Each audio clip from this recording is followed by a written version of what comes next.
하나님 말씀은 사도행전 9장입니다. 하나님 말씀 사도행전 9장 36절에서 43절까지 말씀 보겠습니다. 사도행전 9장 36절에서 43절 우리 같이 한 목소리 읽도록 하겠습니다. 욥바에 다비다라는 여자제가 있으니 그 이름을 번역하면 도르가라. 선행과 구제한 일이 심히 많더니 그때 병들어 죽음에 시체를 씻어 다락에 누이니라. 룻다가 욥바에서 가까운지라 제 아들이 베드로가 거기 있음을 듣고 두 사람을 보내어 지체 말고 와 달라고 간청하여 베드로가 일어나 그들과 함께 가서 이르매 그들이 데리고 다락방에 올라가니 모든 과부가 베드로 곁에 서서 울며 도르가가 그들과 함께 있을 때 지은 속옷과 겉옷을 다 내보이거늘 베드로가 사람을 다 내보내고 무릎을 꿇고 기도하고 돌이켜 시체를 향하여 이르되 다비다야 일어나라 하니 그가 눈을 떠 베드로를 보고 일어나 앉는지라. 베드로가 손을 내밀어 일으키고 성도들과 과부들을 불러들여 그가 살아난 것을 보이니 온 욥바 사람이 알고 많은 사람이 주를 믿더라. 베드로가 욥바에 여러 날 있어 시몬이라는 무두장의 집에서 머무니라. 아멘. 네, 사도행전 1장 8절 말씀 어떻게 성취되어져 가는가 과정에 대한 이야기지요. 그래서 예루살렘에 시작했던 이제 이 복음이 핍박으로 예루살렘을 넘어서 사마리아와 온 유대로 뻗어나가게 되어지고요. 그래서 빌립을 중심으로 한 사마리아 전도. 오늘은 이제 이 예루살렘에서 지중해 쪽으로 욥바 쪽 지중해 쪽으로 이제 확장되어지는 과정인데 그때 룻다에서의 사역과 욥바에서의 사역, 베드로의 치유 사역을 중심으로 오늘 살펴보도록 그렇게 하겠습니다. 같이 한번 우리 읽도록 하겠습니다. 직접 시작. 그때 베드로가 사방으로 두루 다니다가 룻다에 사는 성도들에게도 내려갔더니 네, 베드로가 이렇게 전도를 다니다가 룻다의 성도들에게 룻다에 내려갑니다. 룻다에 가서 이 사람을 만나게 되어지죠. 우리 한번 33절 같이 읽습니다. 33절 같이 시작. 거기서 에니아라 하는 사람을 만나매 그는 중풍병으로 침상 위에 누운 지 8회라. 룻다에 내려갔더니 에니아라는 사람이 있습니다. 근데 이 에니아라는 사람은 중풍병 걸렸고요. 그런 지 8년 되어지는 그런 사람이었습니다. 이 사람을 향하여서 오늘 베드로가 이렇게 선포합니다. 같이 한번 읽을까요? 같이 읽죠.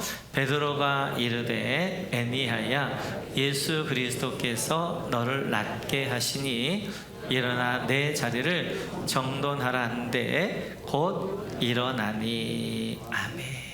이렇게 중풍병으로 누워있는 에니아를 향하여서 이제 베드로가 선포합니다. 일어나라, 내 자리를 정돈하라 하고 선포할 때 이 에니아가 일어나게 되어지고 중풍에 낫게 되어졌다라고 말씀하고 있습니다. 오늘 이 장면을 보면 어디서 좀 본 장면입니다. 마가복음 2장을 보면 이렇게 되어져 있지요. 같이 한번 읽어볼까요? 시작. 사람들이 한 중풍병자를 네 사람에게 메워 가지고 예수께로 올세. 가버나움에서 한 중풍병자를 친구들이 침상째 메워옵니다. 사람이 너무 많으니까 갈 수 없으니까 지붕을 뜯어내게 되어지고 그리고 예수님 앞에 내리게 되어지지요. 그때 예수님이 이 중풍병자를 향해서 이렇게 말씀하십니다. 같이 한번 읽어볼까요? 시작. 내가 네게 이르노니 일어나 내 상을 가지고 집으로 가라 하시니. 아멘. 이렇게 이 중풍병자를 향하여서 예수님 뭐라고 말씀하냐면 일어나라, 내 상을 가지고 집으로 가라라고 예수님이 선포하셔요. 오늘 베드로의 중풍병자를 베드로의 선포나 그 다음에 중풍병자를 예수님의 선포나 내용이 같습니다. 일어나라, 내 자를 들고 가라. 일어나라, 내 상을 들고 집으로 가라 라는 내용이 같아요. 오늘 루다에 내려갔는데 중풍병자가 있습니다. 그러자 베드로 이렇게 생각했을 거예요. 우리 선생님 예수님은 중풍병자에게 어떻게 하셨지를 생각했을 것입니다. 그때 가버나움에서 중풍병자가 생각났을 것입니다. 이제 그 중풍병자를 향하여서 일어나라, 이제 내 상을 들고 걸어가라 라고 말씀하셨는데, 그 말씀을 그대로 생각하고 그 중풍병자를 동일하게 외치는 거예요. 일어나라, 내 상을 가지고 가라 라고 이제 선포이 되어지니까 이 사람이 에니야가 일어나게 되어졌고 이제 완쾌 되어집니다. 이 일뿐만 아니라 또 다비다도 이렇게 하지요. 같이 한번 읽어볼까요? 시작. 욥바에 다비다라 하는 여제자가 있으니 그 이름을 번역하면 도르가라. 선행과 구제한 일이 심히 많더니. 근데 이제 루다 밑에 욥바가 있습니다. 근데 욥바에 다비다라는 여제자가 있어요. 근데 이 여제자가 이제 많이 구제도 하고 선행도 많이 했는데 이 여제자가 죽습니다. 다비다가. 그러자 이제 이렇게 사랑을 받았던 사람들이 그 윗동네 루다에 베드로가 있다는 소식을 듣고 루다에서 베드로를 초청해 옵니다. 그리고 다락에서 죽은 다비다 앞에 가게 되어져서 이때 베드로가 이렇게 해요. 같이 한번 읽어볼까요? 시작.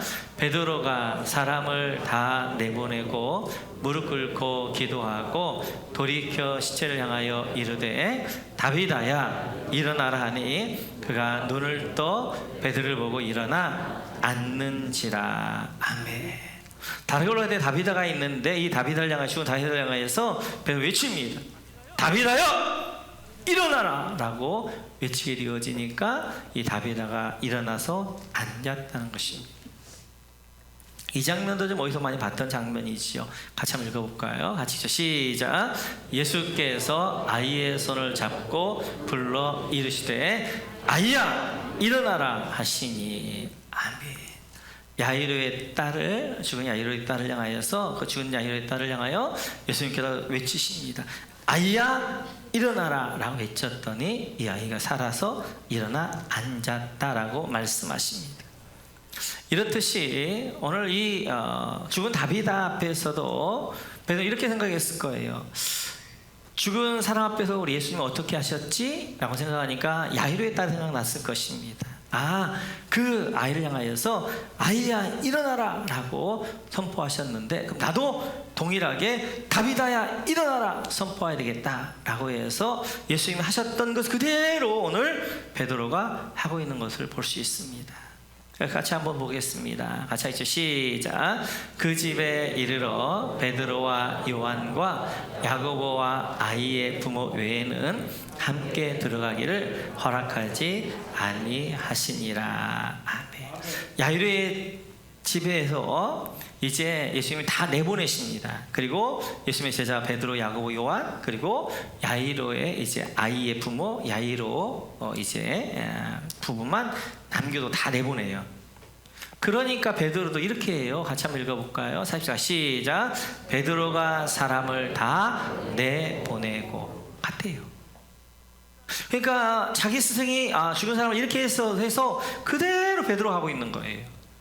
예수님께서 사람들 다 내보내니까 베드로께는 다 내보내고, 예수님께 그 아이를 향하여서 아이야 일어나라 하게 되어지니까 우리 이제 베드로도 다비다야 일어나라 이렇게 하게 되어져요. 다 내보낸 다음에 예수님이 이렇게 선포하십니다. 같이 한번 읽어볼까요? 시작. 그 아이의 손을 잡고 이르시되 달리다쿰 하시니 번역하면 곧 내가 네게 말하노니 소녀야 일어나라 하심이라. 아멘. 사람을 다 내보낸 다음에 예수님이 어떻게 하시는 거예요? 그 아이를 향해서 달리다쿰 이라고 선포하시네요. 달리다는 소녀, 아이, 쿰은 일어나라잖아요. 소녀야 일어나라 달리다쿰 이라고 선포하니까 베드로 뭐라고 해요? 다비다니까 뭐라고 해요? 다비다쿰 이라는 거예요. 다비다야 일어나라, 쿰 일어나라잖아요. 다비다 쿰 하게 되어지는 거예요. 자기 스승이 예수님께서 달리타 쿰 하니까 소녀 일어나라니까 베드로는 바로 다비다 쿰, 다비다야 일어나라 하게 되어지고, 이제 다비다가 일어났던 것들을 볼 수 있습니다. 뿐만 아니에요. 베드로의 사역을 보면 대부분 이렇게 되어져 있습니다. 우리 한번 사도행전 3장 같이 읽어. 시작. 베드로가 이르되 은과 금은 내게 없거니와 내게 있는 이것을 내게 주노니 나사렛 예수 그리스도의 이름으로 일어나 걸으라 하고. 날 때부터 걷지 못하는 이제 사람을 향하여서 베드로가 선포합니다. 나사렛 예수의 이름으로 일어나 걸으라 라고 선포하게 되어지니까 이 사람 일어나 걷게 되어졌다는 거예요. 이거 어디서 많이 봤던 장면이잖아요. 베데스다 연못 가죠. 한번 같이 한번 읽겠습니다. 시작. 예수께서 이르시되 일어나 내 자를 들고 걸어가라 하시니. 아멘. 38년 된 누워있는 사람, 걷지 못하는 사람을 향하여서 이제 예수님 어떻게 선포하시는 거예요? 일어나라 걸어가라 라고 선포하게 되어지는 거예요. 그러니까 베드로가 선포를 하는데 베드로 앞에 붙이죠. 뭘 붙이는 거예요? 나사렛 예수처럼 명하노니 일어나라 걸어라 라고 선포하게 되어지니까 그 사람이 일어나 걸었다는 것입니다. 이럴 때 베드로는 어떤 상황이 있게 되어지면 뭔 생각을 했냐면, 우리 예수님은, 우리 스승 예수님 어떻게 하셨지라고 생각하고 그대로 하는 거예요. 중풍병자 앞에서, 또 죽은 사람 앞에서, 걷지 못한 사람 앞에서 그렇게 하셨던 걸 볼 수 있어요. 이렇게 치유 사역뿐만 아니라 말씀 사역도 그렇게 하셨습니다. 같이 한번 보도록 하겠습니다. 같이 시작. 이르시되 그러면 다윗이 성령에 감동되어 어찌 그리스도를 주라 칭하여 말하되 주께서 내 주께 이르시되 내가 네 원수를 네 발 아래에 둘 때까지 내 우편에 앉아 있으라 하셨도다 하였느냐. 다윗이 그리스도를 주라 칭하였은즉 어찌 그의 자손이 되겠느냐 하시니 한마디로 능히 대답하는 자가 없고 그날부터 감히 그들에게 묻는 자도 없더라. 아멘. 일반 대중을 향한 설교 마지막 설교예요. 마지막 설교 본문이 어디냐면 시편 110편 1절 44절에 보게 되어지면 다윗이 시편 110편에서 고백합니다. 주께서 내 주께 이르시되 너는 내가 네 원수를 내 발 아래 둘 때까지 내 우편에 앉아 있으라. 그러면서 이제 예수님이 묻지요. 다윗이 주께서 내 주께 말했는데 이 앞에 주는 누구냐? 이 앞에 주는 창조자 하나님을 이야기하는 거예요. 주께서, 하나님께서 내 주께 이 주는 누구냐? 메시아, 구원자, 예수를 이야기하는 거예요. 다윗이 예수님 메시아를 향하여서 주님이라고 했다면 어떻게 다윗이 아들 되겠느냐 하면서 그들에게 말씀하시게 되었죠. 그러자 이제 그 화요 논쟁이 마지막 종집을 딱 찍는 거죠. 거기에 대해서 45절 이하를 보게 되어지면 누구도 감히 이제 대답을 못합니다. 그리고 감히 그날 이후로 예수님에게 시비 걸거나 묻는 사람이 없었다는 거예요. 예수 설교의 본문 중에 아주 예수님 많이 하셨던 것이 시편 110편 1절입니다. 그래서 베드로도 첫 번째 설교 오순절교의 본문이 뭐냐면 시편 110편 1절이에요. 같이 한번 읽어볼까요? 같이 읽죠. 시작. 다윗은 하늘에 올라가지 못하였으나 친히 말하여 이르되 주께서 내 주에게 말씀하시기를 내가 네 원수로 네 발등상이 되게 하기까지 너는 내 우편에 앉아 있으라 하셨도다 하였으니 그런즉 이스라엘 온 집은 확실히 알지니 너희가 십자가에 못 박은 이 예수를 하나님이 주와 그리스도가 되게 하셨느니라 하니라. 아멘. 오순절 성령이 임하게 되어 오순절 설교를 이제 다윗이 이제 베드로 합니다. 그때 본문이 시편 110편 1절이에요. 주께 다윗이 이렇게 고백하면 주께서 내 주에게 말씀하시기를 주께 설명하면서 이렇게 이야기합니다. 다윗이 주라고 다윗이 메시아라고 고백했던 그 예수님을 너희가 십자가에 죽였다.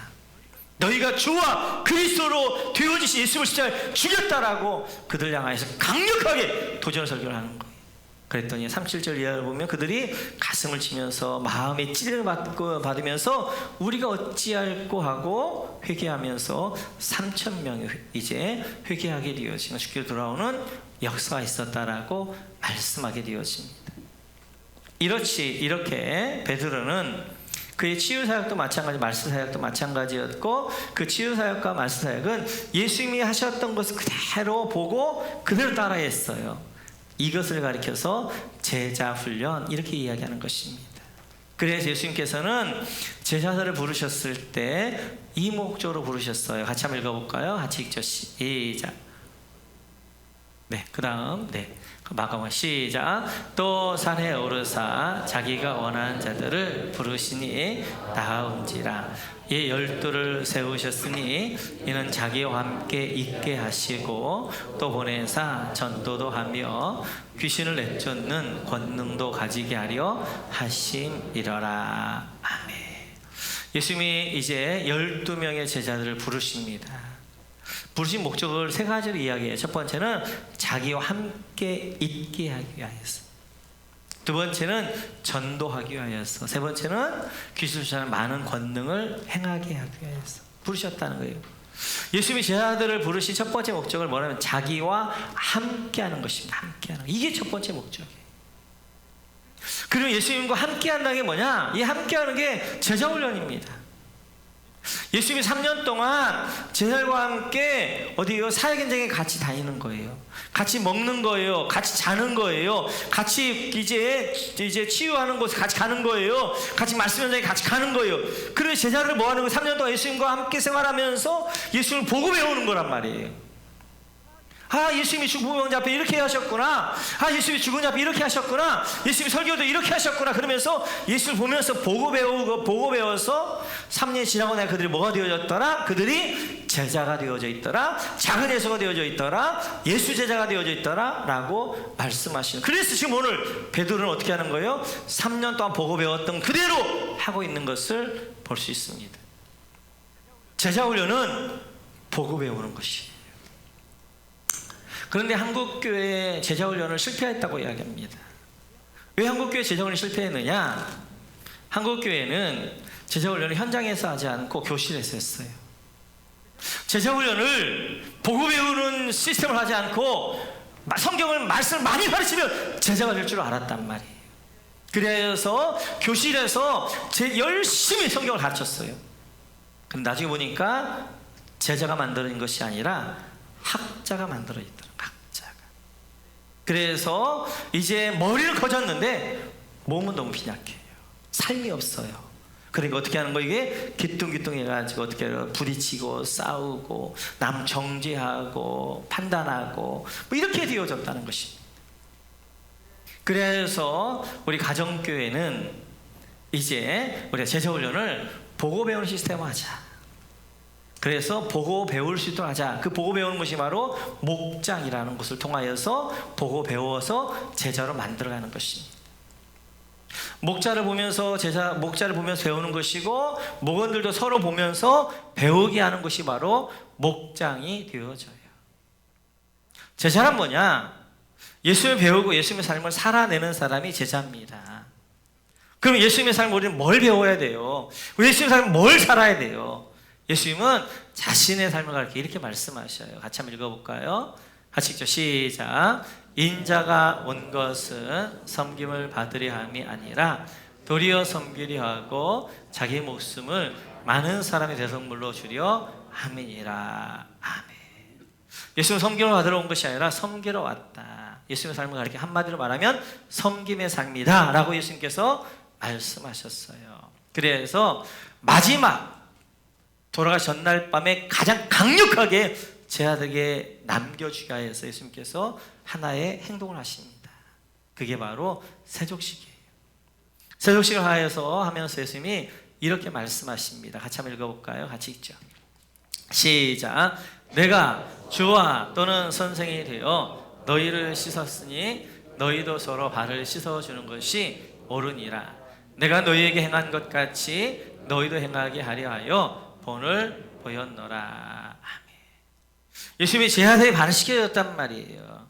섬김이란 말이에요. 내가 이렇게 한 것은, 너희 발을 씻은 것은 너희도 하여 서로 발을 씻겨주게 하려 그랬다. 내가 주와 선생으로 너희가 행한 것 같이 너희도 행하라 라고 말씀하게 되어져. 섬김은 남의 발을 씻어주는 것입니다. 남의 허물을 씻어주는 것입니다. 남의 죄를 씻어주는 것이, 이게 섬김이라는 거예요. 예수님은 이 섬김의 삶을 살고, 내가 섬김의 삶을 살았는데 너희도 이제 가서 섬기는 삶을 살아라 라고 말씀하게 되어집니다. 그리하여서 우리는 목장에서 뭐 하는 거예요? 예수님 말씀을 붙들고 서로 섬기는 거예요. 목자가 목원들을 섬기게 되어지고, 목원들이 목원들을 섬기면서 그 안에서 뭘 배우는 거예요? 섬김의 삶을 배워가는 거예요. 그러면서 우리는 그리스도의 제자로 만들어져 가는 것입니다. 이렇듯이 제자 훈련은요, 가르쳐 제자가 되는 것이 아니라 보고 배우는 거예요. 그래서 제자 훈련의 가장 좋은 장은 어디냐면 가정입니다. 가정.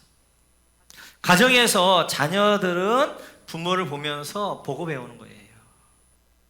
자녀들이 우리의 말로 배우는 게 아니라 부모의 뒷모습을 보면서 보고 배우는 것입니다. 어머니와 아버지, 하나님을 향한 사랑, 교회를 섬김, 그 다음에 성도를 섬겨가는 것, 삶을 보면서 자녀들이 뭐 하는 거예요? 배우는 거예요. 그래서 우리 자녀들이 아버지가 됐어, 어머니 됐을 때, 교회는 중직자가 됐을 때, 아, 우리 아버지가 가정에 이렇게 하셨지, 우리 어머니가 이렇게 하셨지, 교회에서 이렇게 하셨지 하면서 그대로 행하는 거예요. 그렇게 배워가는 거예요. 그렇게 삶을 사는 거예요. 그것이 바로 제자 훈련이 되어져요. 우리 교회에 그래서 기독교의 가장 중요한 제자 훈련의 두 장이 있다면, 하나는 가정이고 하나는 목장, 소그룹이 되어져요. 우리 모두가 가정이나 목장에서 그리스도 제자로 세워가기를 주님의 이름으로 축원합니다. 축원합니다. 이제 이 욥바에서 다윗이 이렇게 이야기합니다. 같이 한번 읽어볼까요? 같이죠. 시작. 욥바에 다윗아라 하는 여제자가 있으니 그 이름을 번역하면 도르가라. 선행과 부재한 일이 심히 많더니. 욥바에 다윗아라는 사람이 있었다는 거예요. 그가 여제자였다는 것입니다. 성경에 여제자란 말이 유일하게 나오는 한 사람이에요. 그가 바로 다윗아예요. 남자 제자들은 많은데요, 여자를 향하여서 여제자라라고 명칭했던 것이 다윗아가 유일합니다. 근데 이 다윗아가 히브리식 이름이잖아요. 헬라식 이름을 이제 도르가가 되어지는데요, 이 다윗아라는 말은 암사슴이란 말입니다. 암양, 이제 암사슴이란 말인데, 유대 문화에서 암사슴은 우리가 봐도 참 암사슴은 굉장히 아름답고 고귀하고 이러잖아요. 그래서 다윗도 시편 18편을 보면 이렇게 노래합니다. 같이 한번 읽어볼까요? 시작. 나의 발을 암사슴 발 같게 하시며 나를 나의 높은 곳에 세우시며. 암사슴이 한번 생각해요. 암사슴이 높은 곳에서 정말 고고하게 도도하게 다 서 있다고 생각해 보세요. 뿔을 탁 해가지고 얼마나 아름답겠어요. 이렇듯이 그래서 유대인들이 여자의 이름에 다비다, 그 다음에 도르가라는 말을 도르가라는 이름 많이 지었습니다. 암사슴같이 고귀하고 아름답게 자라라, 살아라, 그렇게 이름을 지어줬는데, 이 다비다는 이름과 같이 그 삶이 아름다웠고 고귀했어요. 그래서 많은 사람에게 구제와 선행을 많이 했다. 그렇게 되어지고, 그러다가 어느 날 이 다비다가 죽게 되어져요. 죽게 되어지면서 이제 이 다비다 주변에 있던 많은 사람들이 어떻게 하는 거예요? 살려내야 된다 생각해서 룻다에 이제 로 사람을 보내서 베드로를 빨리 오라고 하게 되어집니다. 유대 나라는 더운 나라이기 때문에 매장을 하루 만에 해요. 우리는 3일장 하잖아요. 그는 1일장 합니다. 그날 하고 바로 그날 매장하는데, 이 다비다를 이제 이렇게 다락에다가 하고 베드로를 불러오는 거예요. 살려달라는 거예요. 그리고 베드로가 왔더니 사람들이 이렇게 합니다. 같이 한번 읽어볼까요? 시작. 베드로가 일어나 그들과 함께 가서 이르매 그들이 데리고 다락방에 올라가니 모든 과부가 베드로 곁에 서서 울며 도르가가 그들과 함께 있을 때 지은 속옷과 겉옷을 다 내보이거늘. 그럼 이제 다락에 올라갔더니 막 여인들이 울면서, 홀로 된 여인들 울면서 자기의 겉옷과 속옷을 막 보여주면서 이것들을 다비다가 이렇게 우리에게 지어줬습니다. 막 이렇게 하면서 하게 되어져요. 그래서 이제 하게 되어져서 오늘 다비다를 이렇게 베드로가 살려내게 되어지는데요. 오늘 36절에 보게 되어지면 중요한 단어 하나가 있습니다. 그 36절 다시 한번 보여주시겠어요? 심이 많더라라는 단어인데요. 이 심이 많더라는 단어가 헬라어로 플레레스라는 말입니다. 이 플레레스라는 말은 심이 많다라는 뜻도 되어지고, 그것은 가득 차서 흘러 넘치는 상태를 이야기할 때 플레레스 그렇게 이야기합니다. 그러니까 이 다비다가 이제 하나님의 사랑을 받게 되어져 그 하나님의 사랑이 그 안에서 어떻게 흘러 넘쳐서 이제 사람들 섬기기 시작했는데 그것이 선행과 구제가 많았다라고 이야기합니다. 플레레스라는 말을 쓸 때는 보통 낭비라고 할 때 써요. 왜냐하면 이제 물 같은 것도 그렇잖아요. 물이 흘러 넘치는 것은 낭비잖아요. 그리고 물을 어떻게 하는 거요? 이제 저축하기 위해서는 더 모아둬야 되잖아요. 그래서 플레레스가 낭비란 말로 많이 써서 뭐 시간 낭비, 물질 낭비, 인생 낭비 이럴 때 쓰는데, 이 플레레스가 유일하게 좋은 말로 쓸 때가 있습니다. 이 플레레스라는 말이 유일하게 사랑이라는 말과 합쳐졌을 때는 이게 낭비가 안 되어져요. 그러니까 이제 사랑이 없는 모든 것들은 다 낭비예요. 그런데 이 플레레스가 사랑의 말과 함께 딱 합쳐졌을 때는 그 흘러 넘치는 사랑, 값없는 사랑, 거저주는 사랑, 계산하지 않는 사랑, 아가페 사랑 이렇게 이야기하게 되죠. 오늘 이 다비다를 향하여 사람들이 그렇게 할 수 있습니다. 너나 잘해. 네 형편이나 돌아봐. 다비다가 오늘 보니까 가족이 없어요. 홀로 된 여인이었던 것 같아요. 그 다음에 홀로 된 여인은 굉장히 소외되고 그 다음에 없는 자입니다. 자기 살기도 어려워요. 야, 너에게 오지랖이 넓어. 너나 챙겨. 그런데 이 다비다가 어떻게 돈이 없으니까 어떻게 하는 거예요? 속옷 겉을 지어서 자기가 만들어서 막 줬다는 거 아니에요. 근데 이게 낭비가 아닌 이유는 뭐냐면 이 다비다가 플레레스 사랑으로 흘러 하나님의 사랑을 받고 그 사랑을 어떻게 내가 갚을 것인가를 생각하다가 이웃 사랑으로 저는 가장 연약한 홀로 된 여인에게 옷을 지어주는 걸로 그 회사 흘러가겠단 말이에요. 이것을 낭비라고 하고 이건 사랑이라고 이야기합니다. 이 땅에서 가장 큰 낭비는 창조주 하나님이 십자가에서 죽은 거예요. 그런데 그 십자가에 죽었는데 왜 낭비냐면 정말 가치 있는 일을 위해서 죽은 게 아니잖아요. 가치 없는 자, 그 다음에 죄인, 원수, 살릴 자를 위해서가 아니라 가치 없는 자를 위해서 하나님이 자기 목숨을 내어줬단 말이에요. 근데 이 십자가를 낭비하지 않는 이유는 그 동기가 사랑이었기 때문에. 그 십자가의 사랑, 가장 강렬한 플레레스 사랑이 되어진데 흘러넘치는 사랑, 값없이 주시는, 거저 주시는 하나님의 아가페 사랑. 그 십자가의 사랑이 가장 큰 흘러넘치는 은혜의 플레레스의 사랑이 되어집니다. 이렇듯이 하나님의 사랑 플레레스 사랑이에요. 흘러넘치는 사랑이에요. 거저 주실 사랑이에요. 그 사랑을 받은 사람들의 특징은 뭐냐면 오늘 도르가처럼 어떻게 하는 거예요? 흘러 넘쳐 다른 사람을 향해 흘러가게 한다는 것입니다. 근데 그 흘러가는 것들마다 어떤 역사가 있냐면 살리는 역사가 있게 되어지고 일으키는 역사가 있게 되어져요.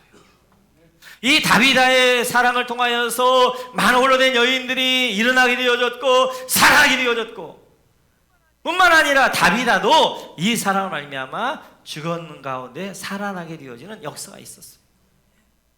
이 하나님의 플레레스의 사랑, 이 하나님의 사랑을 받았던 베드로도 그래서 그의 사역을 이렇게 하죠. 같이 한번 읽어볼까요? 같이 읽죠. 시작. 베드로가 이르되 애니야야, 예수 그리스도께서 너를 낫게 하시니 일어나 내 자리를 정돈하라 한데 곧 일어나니. 아멘. 이 사랑을 받았던 베드로가 어떻게 하는 거예요? 일어나라 하면서 애니야를 이렇게 세우게 되어지고 애니야를 살려주는 것들을 볼 수 있어요. 이 베드로가 또 다비다를 향해서 이렇게 합니다. 같이 한번 읽습니다. 같이 읽죠. 시작. 베드로가 사람을 다 내보내고 무릎을 꿇고 기도하고 돌이켜 시체를 향하여 이르되 다윗아야 일어나라 하니 그가 눈을 떠 베드로를 보고 일어나 앉는지라. 이렇게 플로렌스 사람한테 베드로가 어떻게 선포하는 거예요? 다윗아야 일어나! 다윗아를 이렇게 세우고 다윗아를 살려내게 되어져요. 하나님의 사랑을 받은 사람, 이 플로렌스 받은 사람, 이 사람은 그 사람 삶의 특징이 뭐냐면 다른 사람을 살려내고 다른 사람을 이렇게 세웁니다. 그래 제자란 두 번째로 하나님의 사랑을 흘러가게 하는 사람이 제자가 되어지는 거예요. 그곳들마다 이제 사람이 살아나게 되어지고 결국 이제 이렇게 세워지는 역사가 있게 되어져요. 여러분 성경 어디를 보세요? 예수님이 한 번이라도 넘어지게 한 적이 있는가? 예수님 한 번이라도 죽이는 것이 없었어요. 예수님은 살린 일을 하셨습니다. 이렇게 세운 일을 했습니다. 그를 다시 힘을 얻게 하셨습니다. 현재 잡힌 그 여인을 향하여서 모두 정죄했지만 예수님 뭐라고 말씀하셔요? 나도 너를 정죄하지 않아. 다시는 죄를 짓지 마. 그리고 그 여인을 이렇게 세우셨단 말이에요. 죽은 아들을 살려주셨단 말이에요. 이제 7가지 귀신 들린 그 마르다를 살려주셨단 말이에요. 세우셨단 말이에요. 예수님의 특징은 사람을 살리는 것이고, 그리고 예수님의 특징은 사람을 이렇게 세우는 것입니다. 사단의 특징은 사람을 죽이는 거예요. 사람을 넘어지게 하는 거예요.